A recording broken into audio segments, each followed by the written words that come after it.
So without further ado, we have today Alexis Hughes as our top attractor interview. And Alexis, I think, gosh, we did an interview probably gotta be like 3 years ago. It feels like it was a while ago. When I was Is that just about what jumping it was? into attraction about 3 years ago. Yeah. Yeah. Yeah, but I remember meeting you. We're both from the Charlotte area, and I always knew that you were someone that was just going to take a hold of this thing, run with it, uh, just build something special over time. So I'm excited to touch base with you again. It's been a while, and kind of hear where you're at, hear what you're excited about, what's working for you. But first, take us back a little bit and just what was your real estate career like before eXp? Like, where were you? Were you a brand new agent? Were you selling 20 houses a year? And then why'd you join eXp? So I got licensed in the end of May 2017. So I've been licensed 6 years. I started with a very small boutique brokerage, actually out of Waxhaw, which is right outside of Charlotte. And that was after some of the top teams that were back then at Remax, KW, so on, had said, no, we're not taking provisional brokers. And so I was like, okay. So I joined this very little brokerage, ended up selling. In the 7 months I was licensed, I sold 24 homes. I was nominated for Rookie of the Year. So I was doing really well. I was at a great brokerage. Splits were great. I was actually at an 80-20 split. My desk fees were like $50 a month. It was great until it wasn't. And so I would say around March of 2018, I got a new ICA. My desk fees were going from 50 to 400. And the reason why, I was smart enough to see the reason why, is the broker in charge had brought on a big name, and that big name wanted a lot of stuff. And so who had to pay for it? Us. So I started looking at different options, and I had a friend who was a builder and a broker in charge. And he was like, look, just open your own firm and I'll be your BIC until you've got your 2 years. Let's just do this. Stop doing what you're doing. Why give your money to brokerages? So started the process. I was in the BIC class. I was getting my firm license. Everything was going great. And then I saw David Upchurch, who is a big name in Waxhaw, switch over to eXp. And he was my personal rival. Like, he didn't know it, but in my mind, that was who I was going to be as far as production goes. And I laughed at first. I was like, haha, he can't cut it. And then something in my gut was like, no, that man is a genius when it comes to real estate. What is eXp? It's the first time I'd ever heard of it. So I jumped on a real estate mastermind of all places. And I was like, who's heard of eXp? We all know what happened. Tons of messages. I talked to 5 different people, and every single person told me different things. Some things were true, some things were not true. Some just didn't know and didn't want to go and find. So I Googled eXp Realty, Charlotte, North Carolina, and lo and behold, Rich Tomasini, who was my sponsor, one of his YouTube videos showed up. And so it was in June. I called him, little old me. I mean, he probably laughed, but I said, hey, I want to join eXp, but I want to learn more about it. Can you meet with me? And he said, yeah, jump into my calendar. We're about 2 weeks out. And I said, no, I'm going to file for my firm license tomorrow. I need to talk to you. And he's met me at 8 a.m. in Davidson for breakfast. We talked for 3 hours, left, immediately filled out the application, never looked back. Here we are, 5 years later now.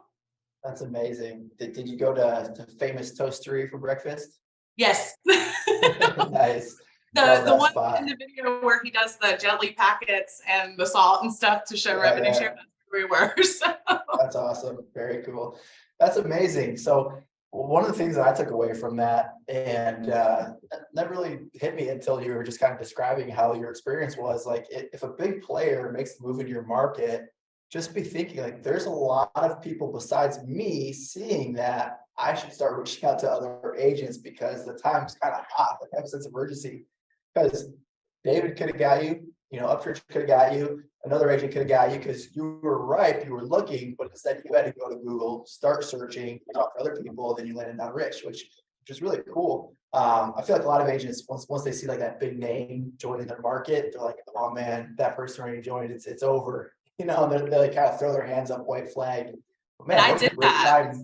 Yeah. I joined eXp in July of 2018, and I had lofty goals. In fact, ask Lars, because I did contact him. Like, I was, and I had lofty goals.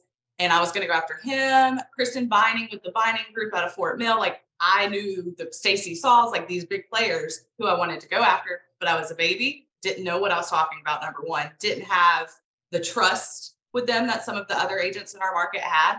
And so when I saw the Vining Group come over, I did get deflated a little bit. And I backed off the pedal some. I was like, I need to crawl before I can walk, sort of thing. But now they're all here. And that just shows me, even if you're afraid or you think someone's ever going to say no, like go after them anyway and stay in their inbox, even if they give you a no. Some of my biggest cheerleaders aren't at eXp, but they'll tag me in posts when people are asking about eXp. Yeah, that's cool. So you're about to get your brokerage license, go out independent, and then you stumble across eXp. You're like, this is a smart business leader in my market, David Upchurch. I should look at this before going all the way with opening my brokerage. When you saw eXp, you sat down with Rich. What was like the one or two most compelling things about eXp that caused you to join? So I am probably a conundrum. At my previous brokerage, I had KV4, loved KV4, used it a lot. A lot of my closings came from it. Going out on my own, it would cost me $500. eXp, I get it for $85, right? So that was the number one thing. But then I thought the stock was really cool. I was like, look, I'm going to get stock for just doing what I do every single day. That's a no-brainer. That's awesome. Those were the two reasons. Revenue share at the time turned me off because I had experienced KW's profit share and people coming at me. So it kind of turned me off at first until I had one person organically join and got a check and it paid my car bill. And I was like, this is something I need to look into. So that's awesome. So you joined eXp, you're like, I'm ready to go. Little kind of shy about maybe revenue share based on previous experiences. What like I guess besides like how I look at someone from joining eXp to getting that first agent to join and getting that first rev share check, which time is that? 3 months. It was 3 months. Yeah. So That's I wasn't cool. going at it like full force. I was not treating it seriously, so to speak. And I learned a lot those first couple of years doing it. But it was really cool because I was sharing all the things that I had at eXp organically. They asked me a question and it just naturally occurred. And so it was really great. My first 3 months, all of a sudden my car bill is being paid consistently. Well, then it snowballs. And so I would say within the first 2.5 years, I had already recruited a total organization of about 50 people, with about 20 of those being level ones. And I had done it pretty organically without cold calling or anything like that. But the issue is I didn't know how to keep them. So as you guys can see, my organization now is 56 people. And I checked this morning, 56 people with 18 level ones. That is a big decrease. It's 53% retention for the full 5 years I've been here at eXp. And the reason being is I had no idea what I was doing in the beginning, and I didn't tap into the resources like you, AJ, and Lars and Rich. I was this lone wolf thinking, oh, I've got to do this all myself. I still had that competitive mindset. So I was very much no three-way calls, not going to do that, no third-party validation. And so once I tweaked the system back in 2020 a little bit, my retention has been off the charts. That's awesome. Yeah, and I don't think that's an outlier with that type of retention. The reality is real estate brokerages retention is always an issue. Turnover is high. Just because turnover is high for real estate agents, the average new agent, 90% fail in the first 3 years. And that's why it's so important to always be bringing on new people into the organization because good agents stay. I can look at my dashboard and see all the agents I've left over the years, and 90+%, probably even higher than that, that have left sold less than like 2-3 houses in the previous 12 months. So we retain our good agents for the most part. But like you said, that the key for you discovered was tapping into other people, kind of getting running partners, as we always talk about, maybe aligning yourself to be a little closer to some people in your group and doing it. But I mean, 18 level ones, that's really incredible. And a group size of 56, I always say, you guys have heard, if you get to 50, you can get to 500. If you get to 500, you get to 5,000. So that's really exciting. Congratulations. What's been your biggest rev share check so far? Biggest one was 7,000. And fun Wow. fact, I I had that $7,000 check when I was bleeding agents. So you're right. We were bleeding away the agents that were not productive or didn't jump in or were brand new and just didn't cut it. But the agents that we were bringing on were more than compensating for them. And so that was really exciting. I remember the first time I got that, I saw in the dashboard $7,000. I looked at my husband and I was like, that's all, that's everything for the month. Like, I don't have to sell a house if I don't want to. Now I'm competitive. I like icon awards, so I still sell. It was amazing and life-changing. And the agents on my team that, well, in my organization that don't want to do revenue share, but they finally do, them getting their first checks and seeing that light bulb go off for them like it did me is really fun as well. Yeah, that's amazing. Yeah, I see your icon agent trophies there over your shoulder. That's amazing. Just got my 5th one, so I'm Fifth excited. one. Wow, congrats. So you got some stock. Oh yeah, I love my stock. Yeah, So that gut feeling I had joining for the stock early on was very smart on my part. yeah, heck yeah. Icon agent 5 years in a row coming. That's amazing. So go back to, year one, you're kind of just talking to whoever, it sounded like, sporadically. Well, I give 18 level ones, that would probably put you, gosh, top 1% of the company. But if we're looking at like the top 5% of attractors, that'd probably put you in the top 10% of agent attractors in terms of what ones are concerned. That's a good number. Once you started like getting familiar with rev share and be like, all right, I'm going to do this, like, was there a couple strategies that you really started to be like, okay, this is how I'm going to recruit, this is who I'm going to talk to, or has it always been kind of organic just because you're a top producer? So early on, it was pretty organic. I stalked some of the real estate mastermind lab code agent boards. And so if I saw someone that maybe I had something in common with, I started as a stay-at-home mom of 3 in real estate, and I knew I could help push newer agents or mom agents in the right direction based off of what I struggled with. So I really targeted those types of people that were already asking, or if someone's complaining about something on that board that our brokerage could be a solution for, I would reach out to them. But other than that, it was really organic in our market. A lot of agents that were newer or had been licensed maybe 1 to 2 years and weren't seeing success where they were at were reaching out to me. That was great. And at the time I was like, go, go, go, go, go, go. I had no boundaries, no systems. I was talking 12 o'clock at night. Like, it was great, but it wasn't great.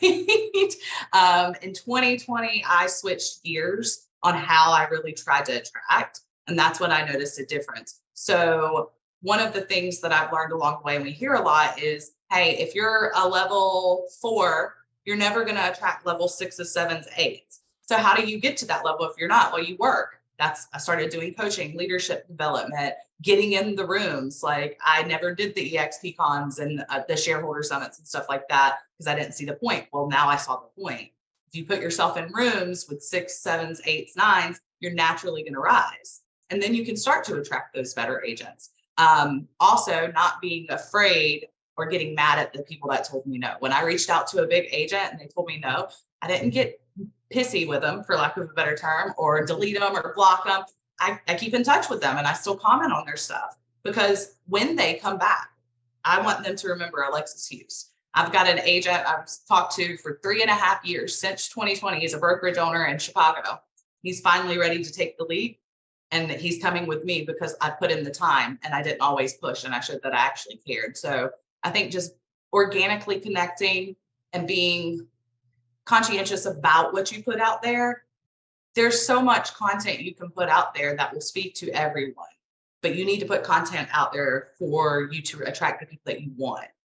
I love new agents. I was a new agent, but in reality, if I'm working on this revenue share and building it, new agents aren't going to be the easiest way to do it. They're not going to be the ones you retain. So now I need to go after cappers. I need to go after icon agents, team leaders, brokerage, and what I put out there will speak to them. If I'm constantly putting out, oh, I capped, or, oh, we've got great KV core, they're not going to look twice. But if I start putting out, oh, as a team leader, this is how eXp has helped me. Oh, guess what? You have multiple brokerages and multiple locations, and when they're franchises, you're paying all these fees. Well, you could do that at eXp for $149. educating and getting rid of the myths that team leaders and brokerage owners has really helped raise the caliber of agents we bring on. Yeah. So I love the strategy that you took. Reach out to agents who you have something in common with, being a single mom. Like that's a great place to start. Go to the different Facebook groups, like Black Code Agents, and just observe. Don't get on there and start spamming the eXp. Like sometimes you see, like, it always cracks me up when you see the, which one, comments, 150 or eXp. It's like, okay, that person's not going to pick you. Don't start getting about other agents. Why your brokerage is better than the other. And it goes both ways with multiple companies, but just watch what people are saying. I mean, if you're great at expired listings, let's say that was my niche. I could go to Lab Code Agents, type in expired listings in the search box. All the threads from like forever are going to come up on expired listings.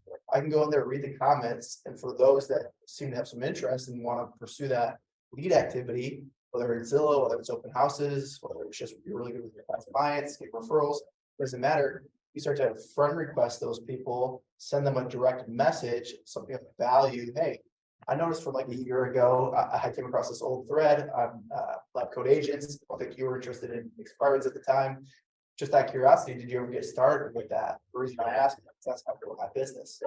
As a conversation, what was your approach when reaching out to those single moms? Did you find their phone number, call them, direct message? So early on, I would just message them, like right then and there, send them a message, didn't matter what time of night it was. And that was great because it was giving me practice and everything. But what I learned is the ones that I would message like that would come on would then expect me to answer at those times of night and thought it was bait and switch that I didn't. So what I started doing is instead of messaging them and doing all that, I'd friend request them at that time, but I have my why I joined eXp. And a lot of that was talking about how it's helped me as a mom of 3 and things of that nature. And so instead of sending them that direct message right then and there, I friend request them, I drop a comment on the thread with that video, and then the next day I would follow up. What that did is it spoke to them directly. It set my boundaries early on, but it also let any of the other moms go ahead, click anonymously on that video, because you would see a direct correlation in me dropping that video comment and the views on YouTube going up.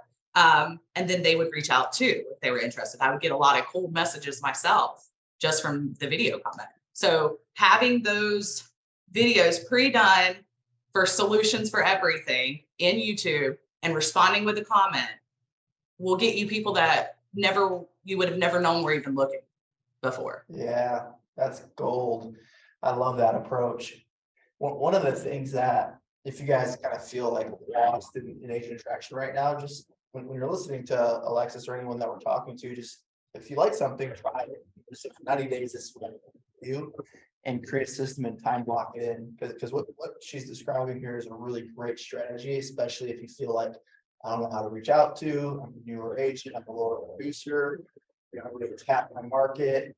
This is a great way to build your list. And it's coming from a place of adding value, and it's targeted in that you're not just, taking a shotgun approach and spamming everybody. You're reaching out to people that you have a solution for.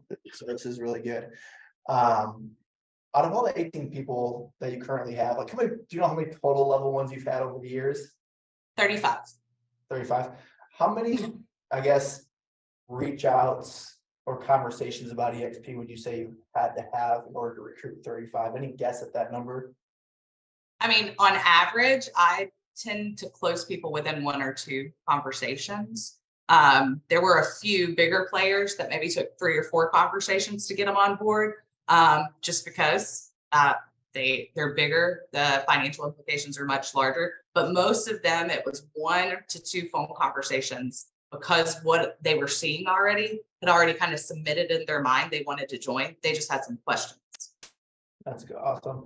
Do you still have these videos on your YouTube channel? I'm sure everyone's wondering, like, Yeah. I want to go to her YouTube channel. Yeah, so it's Alexis Hughes Realtor is what it is. And they're all up there, even from my less professional quality videos. Like I'm talking me, no makeup, celebrating Barry opening the UK. Like they go way back. Okay, awesome. I'll give everyone a really good idea. And it's when it's those old videos, like if you guys are like, okay, this is cool. I like the idea of using YouTube as a tool to actually prospect, which, I haven't heard this before, so this is a new approach for me.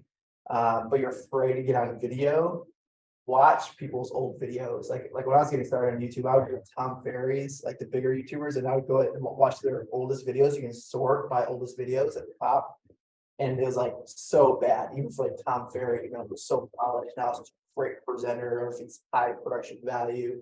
But his first ones was not, they weren't great. And that gave me the encouragement to give myself permission, like, okay, AJ, you're gonna suck at first, and gradually you're gonna suck less, and eventually you'll be pretty good. And then maybe one day you'll be great. I'm not there yet, but I don't suck, in my opinion, at least anymore on Right. YouTube.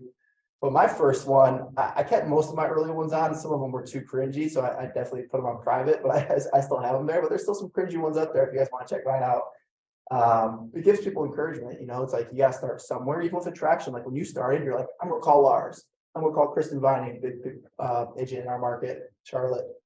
Like you're like, I'm just gonna start, and that's how you learn. It's like, you decided, hey, I'm going to start with people who maybe aren't at the top level, just so I have some practice before I approach those people, which isn't a bad strategy either. But everyone, like, just know you're going to suck at this at first. You're going to suck at attraction. You're going to suck at making videos. When you're a brand new real estate agent selling your first house, you probably sucked. I mean, I remember opening my first lockbox with buyers, being nervous. Like I was like, I should probably practice opening the super lockbox before I got to this house, because like, this is my first time, and I was nervous, like, and that I sounds got so to silly be now. my very first listing. Oh my God, AJ. I got the listing signed and then it just sat. And I was like, hey, I was talking to my bank. I was like, well, when are the photos and all that going to happen? And he goes, well, have you ordered them? I had no idea. I didn't even have MLS access. So I sucked at production at first too, but you get better the more you do.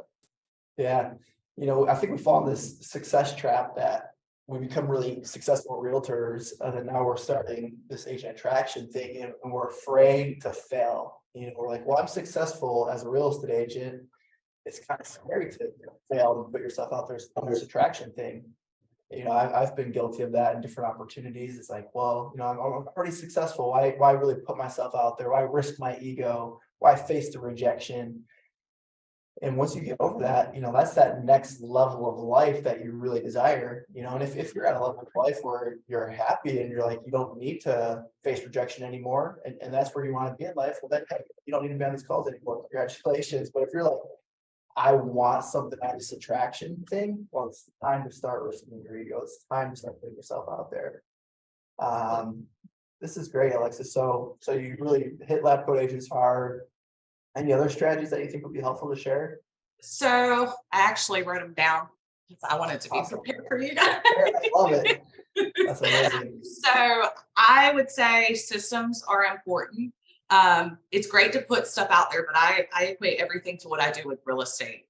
And if I put a listing on my Facebook and say, hey, check out this listing, and it's just a picture, I don't know who's going to go to Zillow and get on a Zillow Premier agent call. I don't know who's going to call their friend or cousin that's an agent. But if I say, hey, great listing in this area, click the link below for more information, I'm going to get their information. I can follow up with them. So I equated that to agent attraction. It's great that I'm putting out eXp stock is great, and this is how it can help you in your life. And I'm putting this video out. But if I'm not capturing their information, I'm not really seeing who wants me to reach out to them. I know me personally, when I was thinking of eXp, if someone would have put something, I would have clicked it and I would have looked at it. And if they would have called me, I would have talked to them because I was already interested. So having systems in place where you can take in people's forms.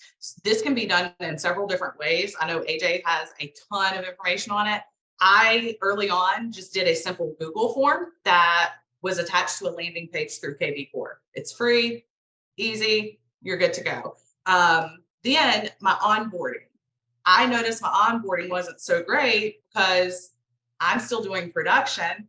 I haven't onboarded in 4 years. I don't know what the process is like. So making sure that you have onboarding help. We have a great onboarding specialist, and we tell people from day one, once you fill out the application, she's going to reach out to you and she's going to handhold you throughout the process. And then a automated email, welcome to eXp. And I know they have orientation and everything, but it's a completely different world when you're coming from a traditional brokerage to a virtual. So remembering that and going back to the basics is really helpful. So if they have a welcome to eXp email, it has helpful links, things for them to refer to. As far as attraction itself and what we're doing to get people interested, know the solutions.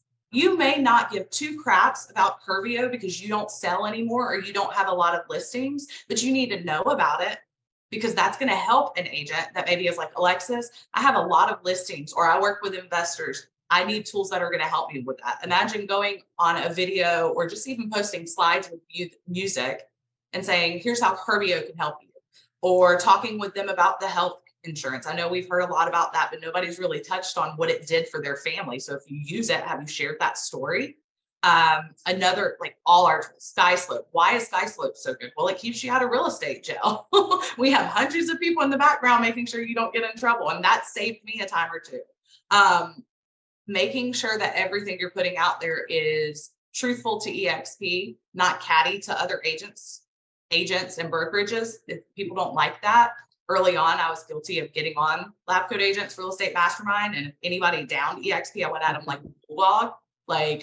And now I've learned, I've matured, and now I let it roll off my back. I'll make a comment with the correct information, and then we move about our day. And honestly, our your CRM is going to be amazing, just like it is in real estate. Follow up. You have people clicking these links. They may not answer you at first, but are you following up with them? Are you adding them on Facebook to know their birthday and sending them a birthday message? Like, these systems are there to help be you when you can't be you because you're busy. Use them to your advantage and be out there. You've got to let people know what you're doing, what your wins are, what we're doing at eXp. Put it out there, even if it's not video. Photos are amazing. Pop it in Canva, make a reel, put some fun music on it. You can see on Instagram what hashtags for real estate and what songs are trending at that very moment when you're posting. Make sure you're hitting those. Comment. Another great way that I've been able to attract is following other agents, and not just following them and hoping they follow me, but commenting on their good stuff. Hey, great video. That's an awesome listing. Congrats on your closing. When they start to see your name pop up more and more and more, when you pick up the phone to call them to talk about eXp, they're going to know you like you're a friend. It's like, hey, we graduated Facebook together. Like, do that. Build those connections. There's a reason when eXp was started, it wasn't called agent recruiting. It's called agent attraction. And you don't want to work with people that you don't like. So make sure you're putting your vibe out there so the right tribe is coming your way. That's good. I love that. You can tell Alexis treats this like a business, which that's what you need to do with attraction. If you guys have questions too, start writing them down, put them in the comments, and or you can come on and ask them by raising your hand.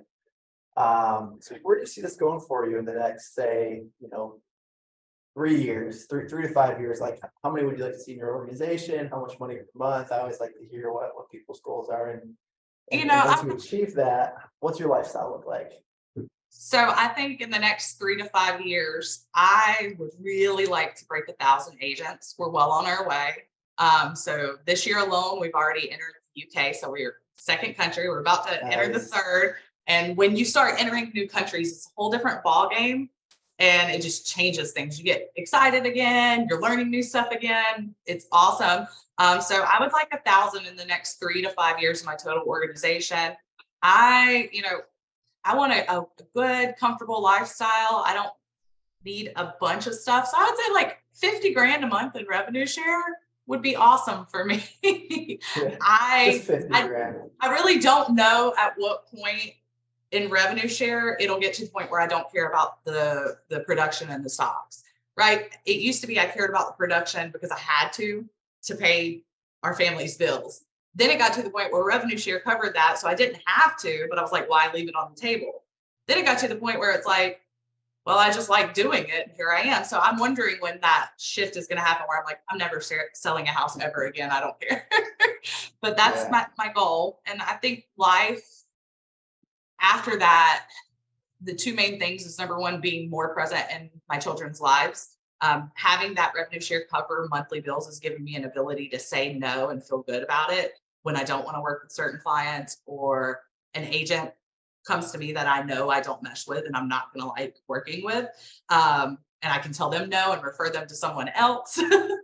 But that is number one, being able to be more present in my kids' lives, but also bless others. When you have financial freedom, it gives you the ability to make changes in other areas of society that you otherwise wouldn't be able to. Yeah, so good. So I'm just more or less curious, like, where does your actual real estate business come from? Because I mean, you were pretty new when you joined eXp. You only got licensed in 2017, so pretty, relatively recent. It's not like it's been 10, 20 years. You're a mom of three. You're attracting agents. You're an icon agent 5 times in a row. Like, where does your personal real estate business come from? So it's changed over the years, but it's always been about at least 50% is my SOI, is what I call it. I was new here in Charlotte, so I didn't really know anybody. So Facebook, I am a master at joining a mom's group and making friends via comments. Yeah. So originally it was parks, moms, Facebook groups, got most of that from there, and my neighborhood too. So guys, if you're focusing on production and you're not in a community Facebook group for your community, you're missing out. My first year, 7 of my listings came from that group, and it was just posting market stats. So early on, that was about half of it was from that. And the other half, I would say, came from the leads my brokerage was giving me.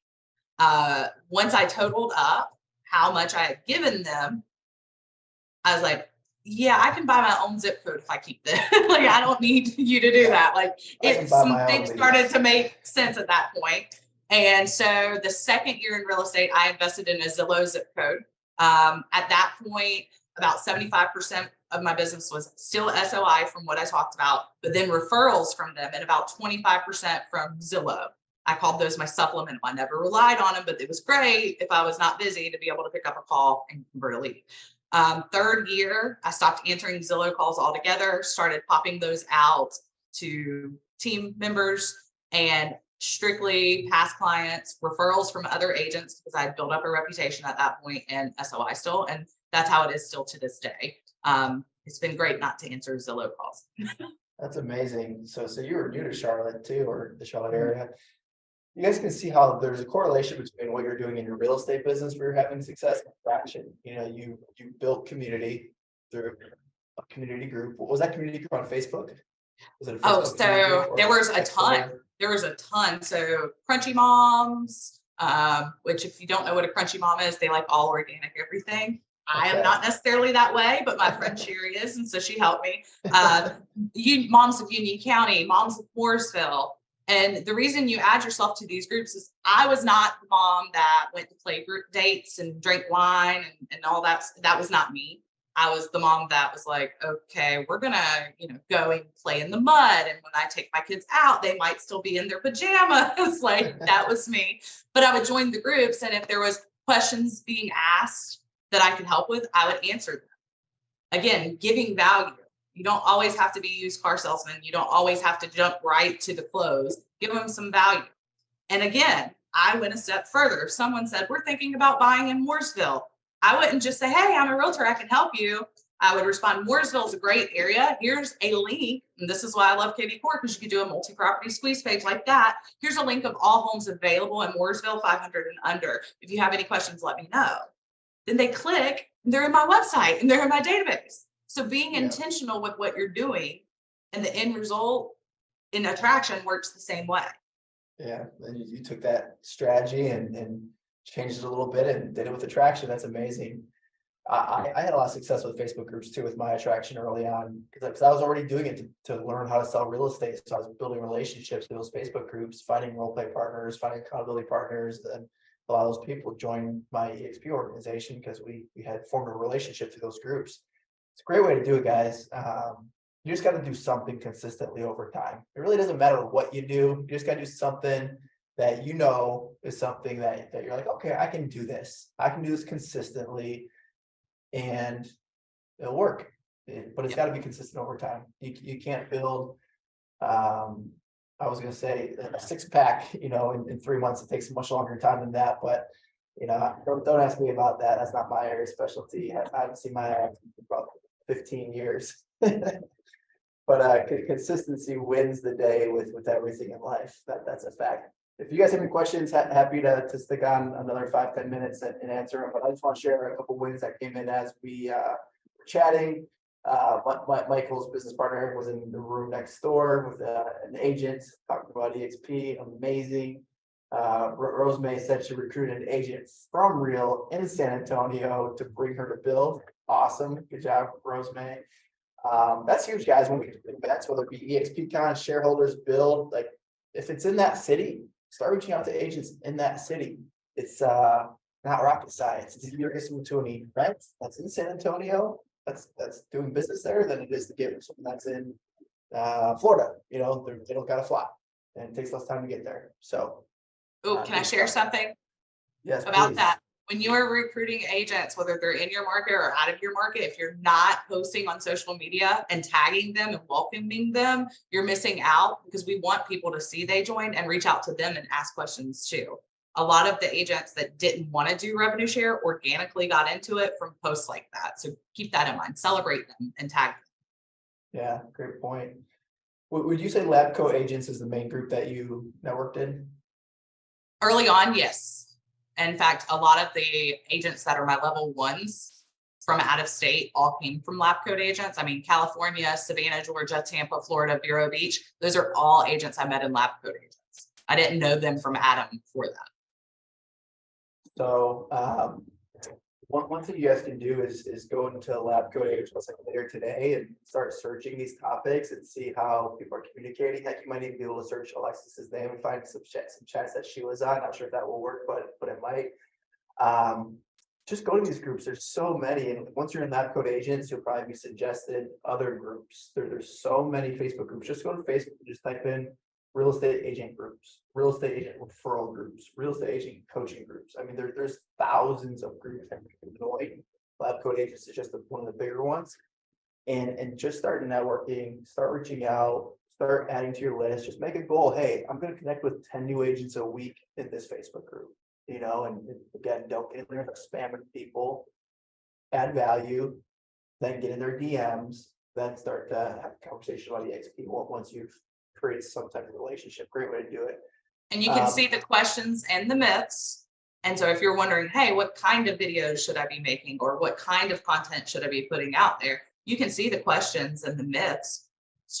Make a list of 5 topics that you see in these mastermind groups and start countering those. And then you can even drop the comment after you've made it on that post. It doesn't matter if it came up a year ago. Reignite. You haven't really seen people delete, like the moderator delete your comments if they had a video leak? No. Really? Because most of the time, as long as you're not sharing something in those groups that can be seen as competing with their coaching and stuff like that, right, then you're fine. So like, instead of doing a video about how awesome KV Core is and me training on it and stuff, I wouldn't drop that on a comment looking at CRMs. But what I do is I have a 10-second or 10 things I love about KV Core. Boom, boom, boom, boom, boom. And then I drop that video and I say, hey, we use KV Core, love it. Did a video on my top 10 reasons why, check it out.